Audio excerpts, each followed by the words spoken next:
नमस्कार।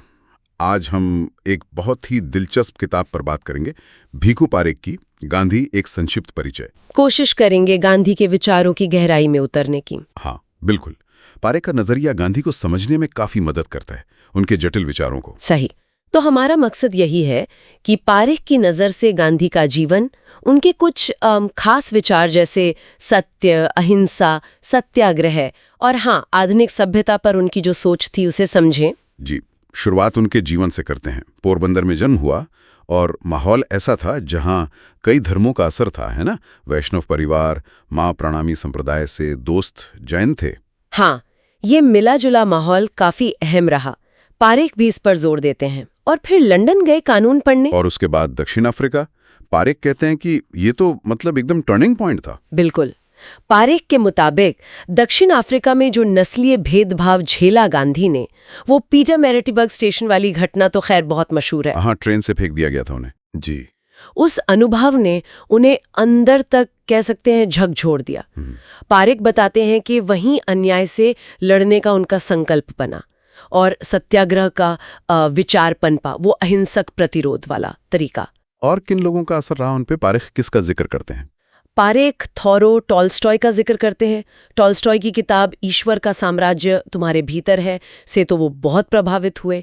और John Ruskin की अनटू दिस लास्ट, वो भी एक अहम पड़ाव था। अच्छा। और हाँ, हिंदू धर्म, ईसाई धर्म, खासकर वो दुख सहने वाले प्रेम का विचार, जैन और इस्लाम, इन सब की शिक्षाओं का भी गहरा असर था। पारेख दिखाते हैं कि कैसे गांधी ने इन सब को मिलाकर अपनी सोच बनाई। तो चलिए अब जरा उनके मूल सिद्धांतों पर आते हैं। पारेख की नजर से सत्य, गांधी के लिए सत्य क्या था? और वो जो कहते थे सत्य ही ईश्वर है, इसका क्या मतलब निकाला जाए? ये पारेख बहुत खूबसूरती से समझाते हैं।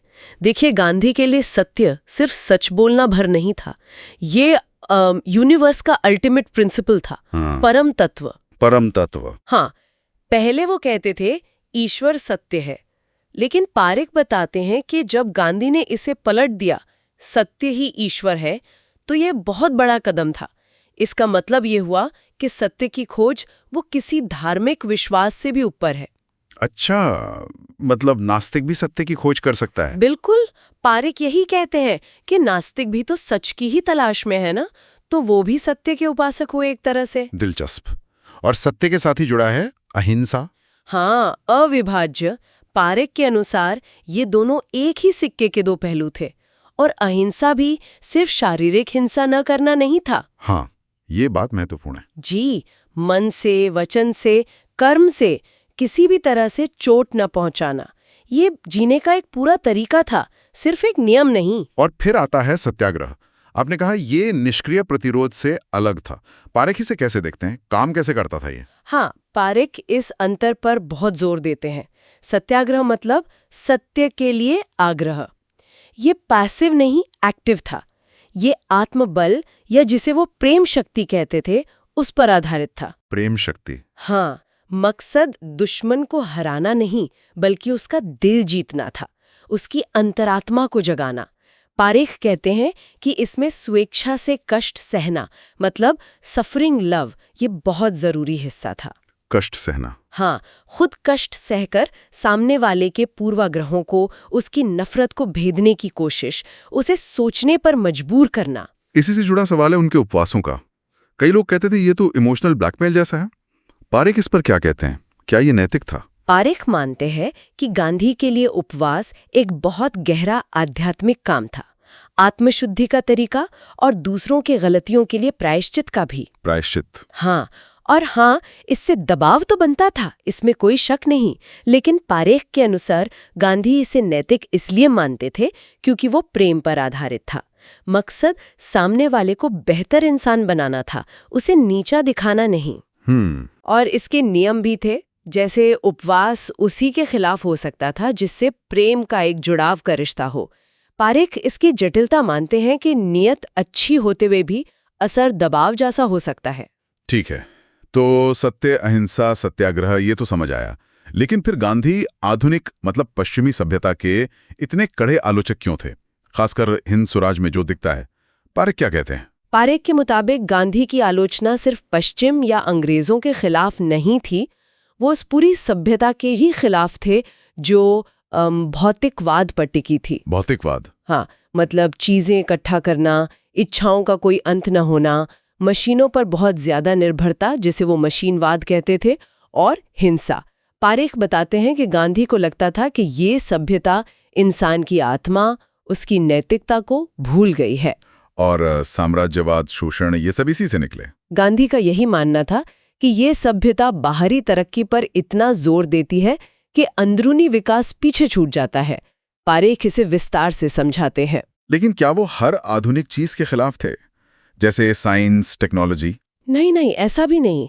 पारेख ये साफ करते हैं, गांधी वैज्ञानिक खोज की भावना की तारीफ करते थे, संगठन क्षमता की भी, लेकिन उनका मानना था कि आधुनिक सभ्यता का जो मूल ढांचा है वो इतना गड़बड़ है कि उसने इन अच्छी चीजों को भी बिगाड़ दिया है। अच्छा, मतलब मशीनें बुरी नहीं, मशीनों की सनक बुरी है। बिल्कुल, पारेख यही कहते हैं, खासकर तब जब मशीनें इंसान से उसका काम छीन लें, उसकी गरिमा छीन लें और बड़े पैमाने पर बेरोजगारी फैलाएं। तो फिर गांधी कैसा समाज चाहते थे? उनका विकल्प क्या था? पारेख उनके विजन को कैसे पेश करते हैं? पारेख बताते हैं कि गांधी एक अहिंसक समाज चाहते थे जो स्वराज पर आधारित हो। स्वराज मतलब सिर्फ राजनीतिक आजादी? नहीं, उससे कहीं ज्यादा। स्वराज मतलब आत्मसंयम, आत्मशासन भी, खुद पर राज। और इसी से जुड़ा था ग्राम स्वराज का विचार। ग्राम स्वराज? हाँ, यानी छोटे आत्मनिर्भर गांव, विकेंद्रीकृत व्यवस्था जहां लोग अपने फैसले खुद करें। और अर्थव्यवस्था के लिए पारेख के ट्रस्टीशिप के सिद्धांत को समझाते हैं। ट्रस्टीशिप, ये क्या था? ये एक बहुत ही मौलिक विचार था कि जो अमीर लोग हैं, जिनके पास ज्यादा संपत्ति है, वो उसे अपनी न समझे बल्कि समाज की अमानत समझें, उसके ट्रस्टी बने, ताकि पूंजीवाद का लालच भी ना रहे और समाजवाद में जो राज्य का अत्यधिक नियंत्रण या हिंसा का डर होता है वो भी ना हो। हाँ, पारेख इसे गांधी का इन दोनों की बुराइयों से बचने का एक रास्ता बताते हैं। हालांकि पारेख खुद भी ये सवाल उठाते हैं कि क्या ये व्यवहारिक है, क्या ये सच में हो सकता है? वाकई काफी जटिल और आदर्शवादी लगता है।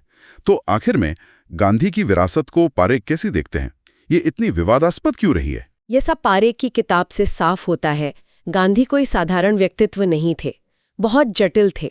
एक तरफ उन्होंने भारत की आज़ादी की लड़ाई को नेतृत्व दिया, सत्याग्रह जैसा हथियार दिया जिसने मार्टिन लूथर किंग जूनियर जैसों को दुनिया भर में प्रेरित किया। हाँ, उनका प्रभाव तो वैश्विक रहा है। बिल्कुल, लेकिन पारेख ये भी दिखाते हैं कि उनकी जो आधुनिकता की आलोचना थी या ट्रस्टीशिप और ग्राम स्वराज जैसे विचार थे, उनकी व्यावहारिकता पर हमेशा सवाल उठते रहे हैं, बहस होती रही है। तो मिलजुली विरासत है। हाँ, कह सकते हैं।